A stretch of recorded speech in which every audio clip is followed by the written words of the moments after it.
할렐루야. 매일 예배 오늘 요한복음 9장 35절에서 41절. 하나님의 아들을 믿지 않는 사람은 영적 맹인입니다.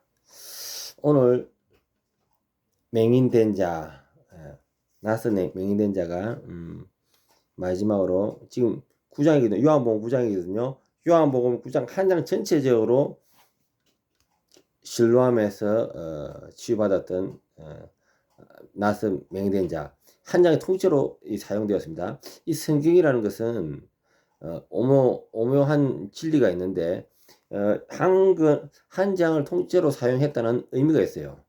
지금 오늘 본문 말씀하고 어제 그저께가 지금 9장 통째로 하는 말씀이거든요. 괜히 데리고 썼을까요? 이 수많은 환자들이 있었는데 이 맹인의 9장을 통째로 왜 사용했을까요? 영적인 깊은 의미가 있다 봐집니다. 예. 여러분들도 저도 대충 성경 읽었지만은 여러분들도 대충 성경 읽어서 되는 문제가 아니고요. 이 속에 하나님 메시지가 무슨 메시지가 있는가 이거를 봐야 돼요. 한마디로 영적으로 가난한 자가 하나님의 은혜를 더 구하게 된다는 거예요. 내가 좀 안 해, 내가 좀 있네, 이런 사람들이 결코 그 교만 가운데서 하나님을 찾기가 힘들다는 거예요. 내가 낮고 천하고 추함을 인정할 때 하나님께서는 우리와 함께 하시다는 거예요. 그래서 이 천하고 추하고 이 낯선 맹인된 자가 그가 마음이 낮으니까 하나님의 그 은혜가 통하지만은 임하지만은 이 바리새인이요 권력 잡은 자요 하나님 말씀을 뭔지 아느냐 하는 그들은 오히려 복음을 들어와도 복음이 튕겨나는 거예요. 자, 말씀 들어가겠습니다. 9장 35절. 예수께서 그들이 그 사람을 쫓아낸다 하는 말을 들으셨더니 그를 만나사 이르시되 내가 인자를 믿느냐? 실제적으로 예수님을 눈이 끔끔한 상황에서 만났습니다. 그런데 눈을 뜨고 나서 처음 보는 거예요. 근데 한마디로 가나에 잡혀 있다가 신문을 봤다가 이제 해당에 쫓겨나잖아요. 쫓겨나면서 물론 아버지도 오고 부모님 다 와가지고 네가 이 아이에 대해서 정보를 다 이야기해 주라 이러면서 나 잘 몰라요. 지가 알아서 눈 떴는데 나 몰라요. 이렇게 부모님이 그렇게 이야기를 하잖아요. 이때 맹인은 처음으로 이 예수님을 보게 됩니다. 예수님은 그 소문을 듣고 그 재판이 떠들썩했나 봐요. 온 동네가 떠들썩했나 봐요. 그래서 예수님 바깥에 계시다가 이 맹인된 자가 딱 나와서 마중을 나온 겁니다. 그래서 내가 자 그를 만났었거든요. 네가 인자를 믿느냐 이렇게 이야기하는 거예요. 목소리는 어디 많이 들어봤고 이 사람은 뭔가 신령한 뭔가가 있다는 느낌을 알았어요. 그래서 맹인은 그 말씀 음성을 듣고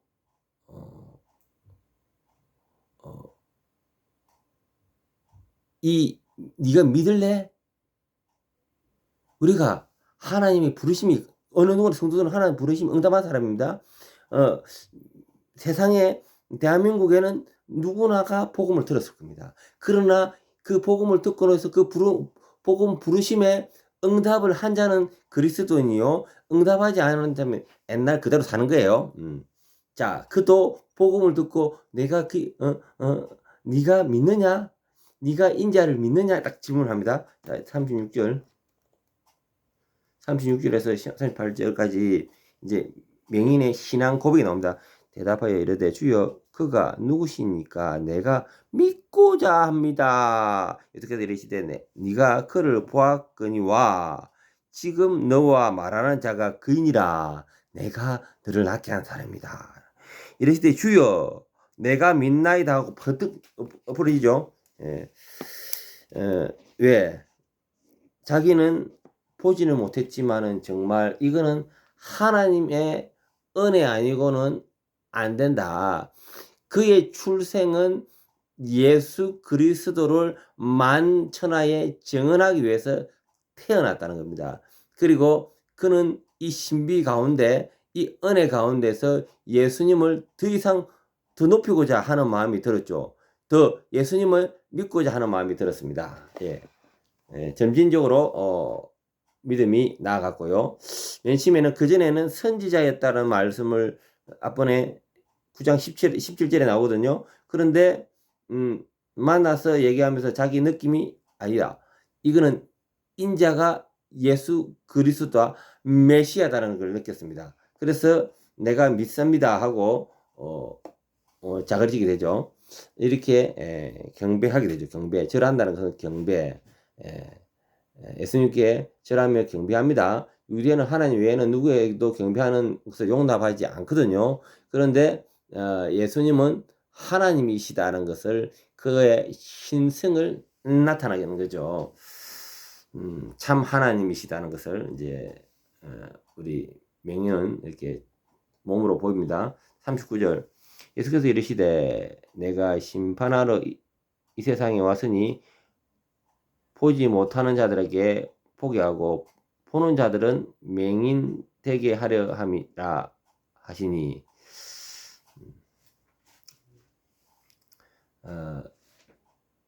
예수님이 오신 것은 심판하러 오셨습니다.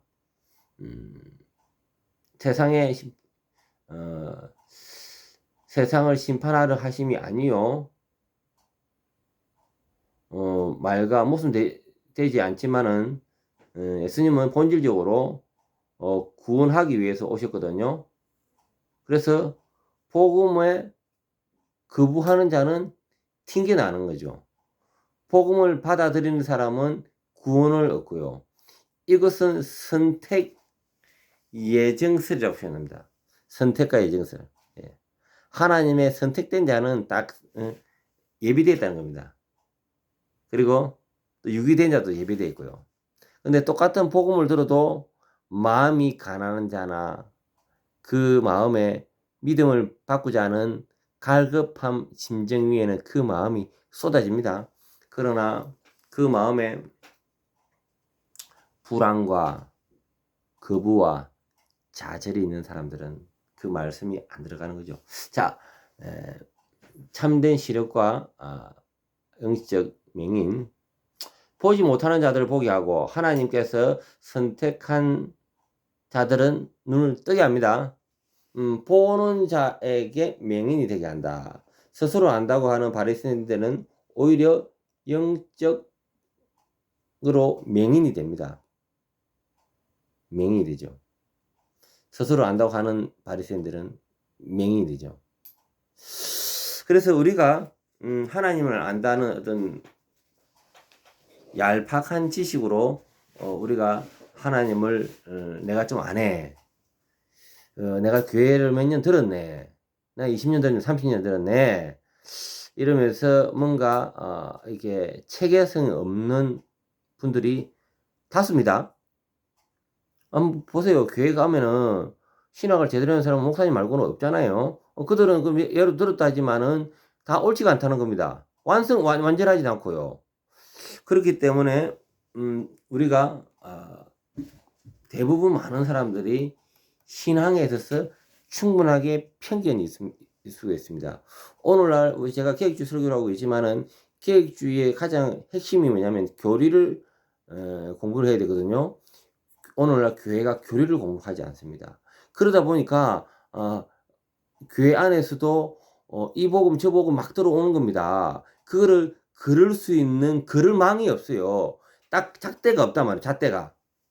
한마디로 우리 목사님들이 공부하는 조직신학이라는 게 있거든요. 조직신학이 결국 가장 함축적인 것이 교리란 말입니다. 그런 이게 잣대가 없다 보니까 이것도 받아들이고 저것도 받아들이고 교회가 엉망되는 거예요. 그리고 성도를 관리도 안 되고요. 왜? 이거 좋다 저것도 자기 멋대로 뿔따구대로 막 치받고 그러는 거예요. 자, 이거를 볼 때 하나님께서는 우리에게 말씀에 이런 체계가 필요하다. 그런데 바리새인들은 자기의 주관대로 더 이상 말씀이 이렇게 받아들이지 아니하고 다 튕겨 나간단 말입니다. 우리는 이걸 알아야 됩니다. 물론 얄팍한 신학, 저도 얄팍한 신학 공부를 했죠. 그런데 우리가 깨어지면은 그거마저도 버려야 됩니다. 진리가 우리를 인도하는 것이지 신학이 우리를 인도하는 건 아닙니다. 예. 그래서 많은 사람들이 신학의 맹점을 가지고 가는 것 또한 오히려 해롭다고 하십니다. 우리가 믿는 것은 성경과 진리지 어떤 신학의 정도를 간다 이거는 또 아닙니다. 제가 뭐 계획주의에 한 걸음으로 달려가고 있지만은 저 또한 아니다 싶으면 내려놓을 거고요. 그런데 한 기준으로 가면서 스스로가 또 많은 생각과 고민하게 되죠. 어쨌든 우리가 겸손한 마음으로 하나님을 받아들여야 돼. 말씀을 받아들여야 되겠다는 겁니다. 그런데 이 바리새인은 그렇게 마음에 여유가 없었습니다. 편견 가운데서 철저하게 배기겠습니다. 40절에 41절. 바리새인 중에 예수님과 함께 있던 자들이 이 말씀을 듣고 이르되 우리도 맹인인가? 예수께서 이르시되 너희가 맹인 되었더라면 제가 얻거니와 본다고 하니 너희 죄가 그대로 있느니라. 차라리 맹인이었다면은 정말 나는 바보입니다. 나는 연약합니다. 라고 이야기하는 자는 오히려 그가 죄가 없다. 그를 구원할 기회가 있는데 내가 좀 안다. 내가 좀 있다. 이런 사람들은 그 가운데 갇혀서 오히려 그대로 죄가 있다는 겁니다.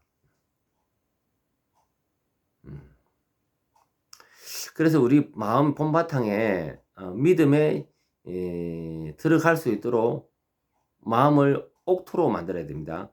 물론 많은 사람이 저도 상담을 하고 있지만은 그 마음이 이미 들어간 신앙과 이미 들어간 말씀의 뿌리로 인해서 다른 복음이 안 들어갑니다. 그래서 우리는 언제든지 이 또한 나의 고정관념이라면은 편견이라면은 버릴 수 있어야 되는 겁니다. 자, 기도 마치겠습니다. 주님 감사합니다. 오늘 맹인은 마음이 가난하여 영이 떠였고 오히려 바리새인은 눈으로는 보지만은 영적으로 맹인으로 남았습니다. 똑같은 복음이 들어가는데 똑같은 말씀이 선포되는데 교회 안에서도 이 말씀이 옥토밭에 떨어지지 못하고 늘 자가밭에 떨어지는 사람들도 있습니다. 주님, 우리 마음을 옥토밭으로 해주시고 이 가운데 말씀이 떨어지게 도와주시옵소서. 예수님 이름으로 기도합니다. 아멘.